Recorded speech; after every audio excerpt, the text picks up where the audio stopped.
හරිලම අපි අද ධන කිරණ සම්බන්ධයෙන් ඔයා දැනගන්න ඕනේ හැමදේම පොඩි විනාඩි ගාණක් කරගෙන කතා කරමු. හරි. එතකොට මේ පරීක්ෂණය කරන්නේ යුජීන් ගෝල්ස්ටයින් කියන විද්‍යාඥයා.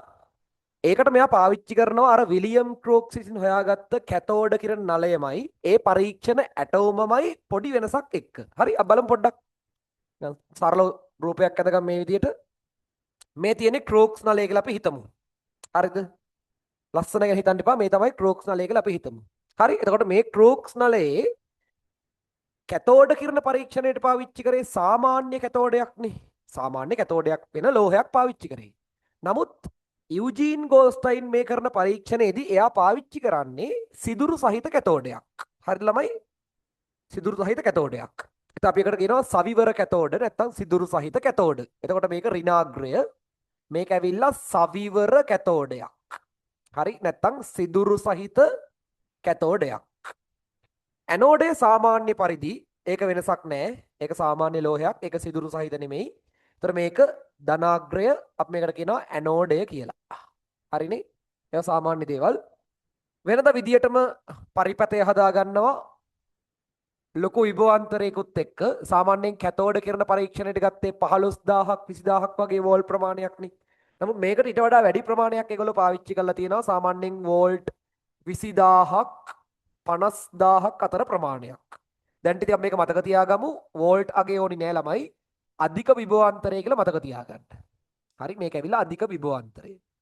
දැන් ඉතින් මේ විදියට පරිපතේ හැදුවට පස්සේ මේක නිකන් අර කැතෝඩ කිරණ පරීක්ෂණයමනේ. එහෙනම් අනිවාර්යෙන්ම කැතෝඩ පෘෂ්ඨයේ සිට ඇනෝඩය දක්වා ඉලෙක්ට්‍රෝන ධාරාවක් වේගෙන් මේ පැත්තට ගමන් කරන්න ඕනි. ඒක කොහොමත් වෙන්න ඕනිද? එහෙනම් ධන කිරණ පරීක්ෂණය කියලා 아무තු දෙයක් නෑ.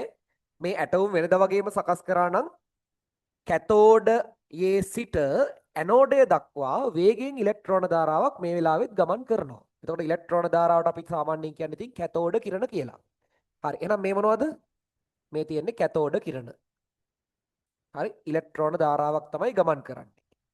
ඒ වගේ මතක තියාගන්න ඕන දෙයක් තමයි මේ අදාළ නලය තුල තියෙන ඊටාම අඩු පීඩන තත්වයන්.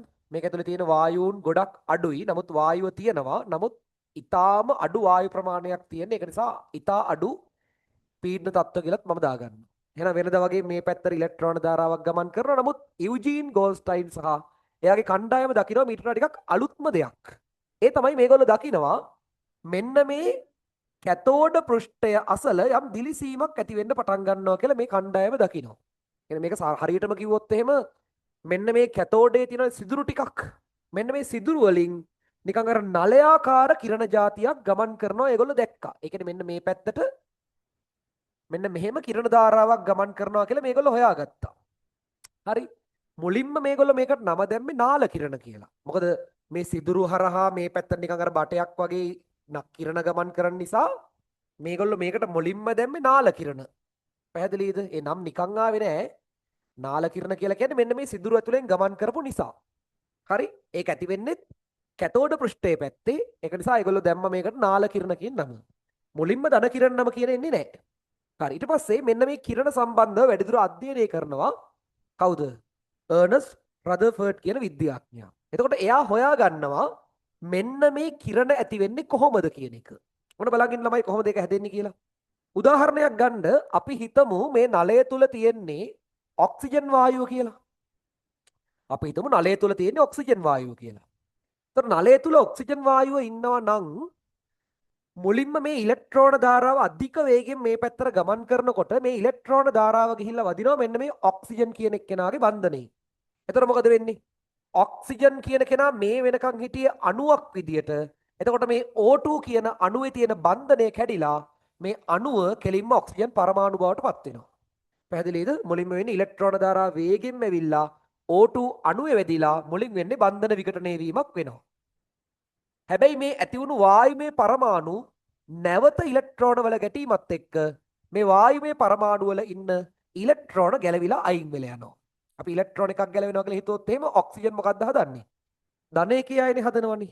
ඒතර මේවට අපි කියනවා අයනීකරණ ක්‍රියාවලියක් කියලා.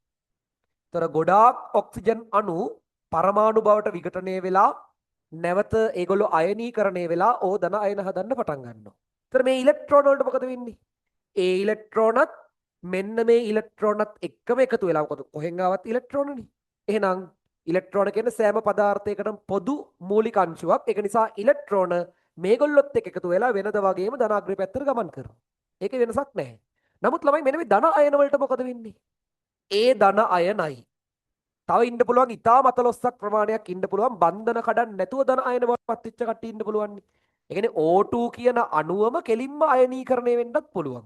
මෙන්න මේගොල්ලෝ වේගයෙන් ගමන් කරනවා කොහෙටද? අර කැතෝඩේ පැත්තට. මොකද ඍණාග්‍රේ පැත්තටනේ ධන ආරෝපණ ගමන් කරන්නේ.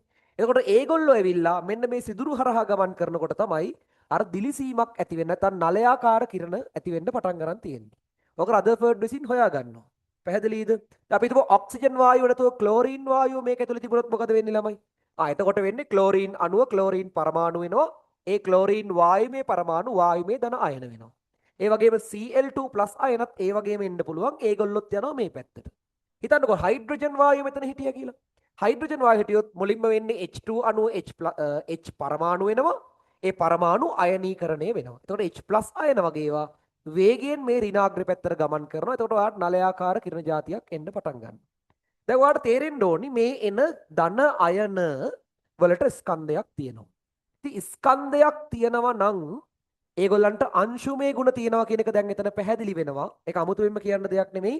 කෙනෙක්ට ස්කන්ධයක් තියෙනවනේ ළමයි යට අංශුමය ගුණයක් අනිවාර්යෙන් තියෙනවා. නේද? එහෙනම් මේ ඕනිම ධන කිරණයකට අංශුමය ගුණ තියෙන ධන අයන තමයි තියෙන්නේ. ඔන්න පළවෙනි පොයින්ට් එක හරි. අංශුමය ගුණ තියෙනවා. අංශුමය ගුණ තියෙනවා නම් එයා චලනය වෙනවා නම් එයාට ගම්ම්‍යතාවයක් තියෙනවා. නේද? MV නේ. එහෙනම් එයාට ගම්ම්‍යතාවයක් තියෙනවා. ගම්ම්‍යතාවයක් තියෙනවා ළමයි අනිවාර්යෙන් ඒගොල්ලන්ට යාන්ත්‍රික ශක්තියක් තියෙන්න බෑ නේද? අනිවාර්යෙන්ම යාන්ත්‍රික ශක්තියක් තියෙන්න ඕනේ. ඒකනේ සරලව කිව්වොත් එහෙම කාර්ය කිරීමේ හැකියාවක් ඒගොල්ලන්ට තියෙන්න ඕනේ. පැහැදිලිද? කාර්ය කිරීමේ හැකියාවක් තියෙන්න ඕනේ. ඒ වගේම මේගොල්ලෝ එන්නේ මේ ධන කිරණ. දැන් ඔයගොල්ලන්ට තේරෙන්න ඕනේ මේ එන්නේ ධන අයනනේ.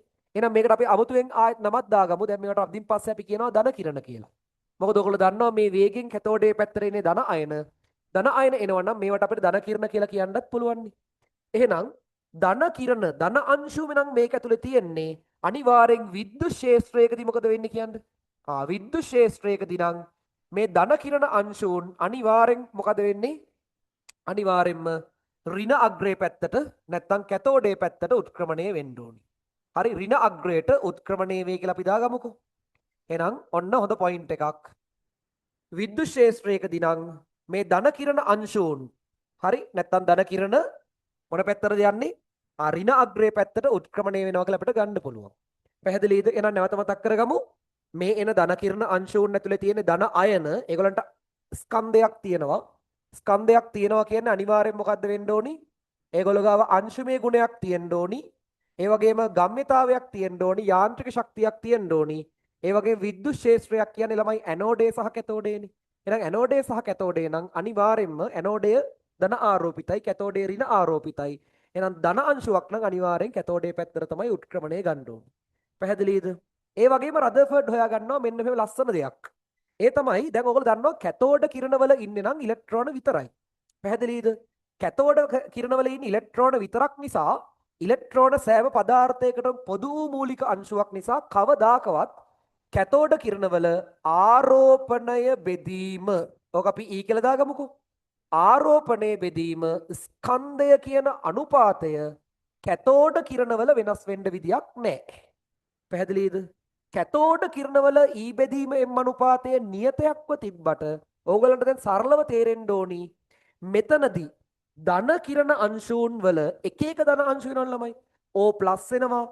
තව මොනවද? Cl+ වෙනවා, H+ වෙනවා, N+ වෙනවා. එතකොට විවිධ ආකාරයේ ධන අංශු එනවා නම් දැන් මම ආරෝපණය කියන එකට Q දා ගන්න වෙලාවලුත් තියෙනවා. එහෙනම් මම ආරෝපණය බෙදීම ස්කන්ධය කියන අනුපාතය ධන කිරණවල සංසන්දනය කරලා බැලුවොත් ඕගලන්ට තේරෙන්න ඕනි ස්කන්ධය තනින් තැනට වෙනස් වෙනවනේ. ඉතින් ස්කන්ධය තනින් තැනට වෙනස් වෙනවා නම් ධන කිරණ අංශුන් වල Q බෙදීම M අනුපාතය මොකද්ද කියන්න තියෙන්නේ? ධන කිරණවල Q බෙදීම M අනුපාතය නියතයක් නොවේ. අන්න පැහැදිලි පොයින්ට් එකක්. එහෙනම් ධන කිරණ අංශුන් වල Q බෙදීම M අනුපාතයේ නියතයක් නෙවෙයි මේක වායූන්ගෙන් වායූන් වලට වෙනස් වෙනවා. පැහැදිලිද? තව වැදගත් පොයින්ට් එකක් බලමු. උදාහරණයක් ගන්න මම ගන්නවා කැතෝඩ කිරණවල E බෙදීම m. හරිද? කැතෝඩ කිරණවල E බෙදීම m එකයි. ආයෙත් ගන්නවා ධන කිරණවල Q බෙදීම m එකයි. හරිද? ධන කිරණවල Q බෙදීම m එකයි. දැන් මේක සංසන්දනය කරන්න ගොඩක්ම පහසු එකක්. ඔයගොල්ලෝ දන්නවා ඉලෙක්ට්‍රෝන වල ස්කන්ධය ගොඩාක් අඩුයි. ඉලක්කමෙන් කිව්වොත් කීයද ළමයි? 9.1.7 ගුණ කිරීම 1031ක් තරම් සෑහෙන කුඩයි. මොකද්ද? කැතෝඩ කිරණවල ස්කන්ධය. ඒ කියන්නේ ඉලෙක්ට්‍රෝනනේ. එතකොට එයාගේ E බෙදීමෙන් අනුපාතය සෑහෙන ලොකුයි. හේතුව අපි දන්නවා ස්කන්ධය මෙතන අඩුවෙන් මේ අනුපාතය සඳහා ලැබෙනාගේ ගොඩක් වැඩි වෙනවා. හැබැයි ධන කිරණවල ස්කන්ධය සාපේක්ෂව කැතෝඩ කිරණ වලට වඩා ස්කන්ධය වැඩි. හේතුව මෙතන එන්නේ ධන අයන. ඒ කියන්නේ පරමාණු වලින් එන අයන එන්නේ. ඒතර ඒගොල්ලෝ ගාව ප්‍රෝටෝන ඉන්නවා, නියුට්‍රෝන ඉන්නවා, ඉලෙක්ට්‍රෝන ඉන්නවා. එතකොට මේගොල්ලෝගේ ස්කන්ධය ගොඩක් වැඩි. එහෙනම් ඔයාට එතනින් අල්ල ගන්න පුළුවන් ධන කිරණ ඕනිම කෙනෙක් සංසන්දනය කරොත් එතනින් එන ආරෝපණයේ බෙදීම ස්කන්ධය කියන අනුපාතයට වඩා සෑහෙන විශාලත්වයෙන් වැඩි කවුද? කැතෝඩ කිරණවල ඉන්න E බෙදීම m නැත්නම් Q බෙදීම m අනුපාතය. පැහැදිලිද? තව එක පොයින්ට් එකයි තියෙන්නේ. ඒකත් ඉක්මනින් බලාගමු. දැන් මම කියනවා මෙන්න මේ පොයින්ට් එක. බලාගන්න. දැන් තමයි ධන කිරණ කට්ටිය විතරක් සංසන්දනය කරන්නේ. හරි. උදාහරණයක් ගන්නකො. ධන කිරණ විතරක් සැලකුවොත්, ඒ කියන්නේ ධන අයන විතරක් සලකන්න. ධන අයන වලින් සැහැල්ලුතම ධන අංශුව එන්නේ කවුද ළමයි? H+. එතකොට H+ එන වෙලාවට අනිත් ධන අයන එනවට වඩා එයාගේ ස්කන්ධය ගොඩාක් අඩුයිනේ. එහෙනම් ධන කිරණ සලකනකොට ඔයාට සැහැල්ලුතම ධන අංශුව එන්නේ H+ නම් වැඩිම Q බෙදීම m අනුපාතයේ එන්නත් ඕනි නලය තුල හයිඩ්‍රජන් වායුව ඉන්න වෙලාවට. පැහැදිලිද? ආයෙත් කියන්නම්. සැහැල්ලුතම ධන අංශුව ඉන්නේ H+. එතකොට H+ ඉන්න වෙලාවට තමයි වැඩිම Q බෙදීම m අනුපාතයේ තියෙන ධන කිරණේ ඔයාට හම්බෙන්නේ. ඉතින් මේක එර්නස්ට් රදර්ෆර්ඩ් විසින් නම් කරනවා. ඒ කියන්නේ හයිඩ්‍රජන් කියන එක්කෙනා 1+ අයනයක් හැදුවොත් එනවනේ. මෙන්න මේ අයනේ තමයි එර්නස්ට් රදර්ෆර්ඩ් විසින් පසු කාලීනව ප්‍රෝටෝනයක් විදියට නම් කරන්නේ.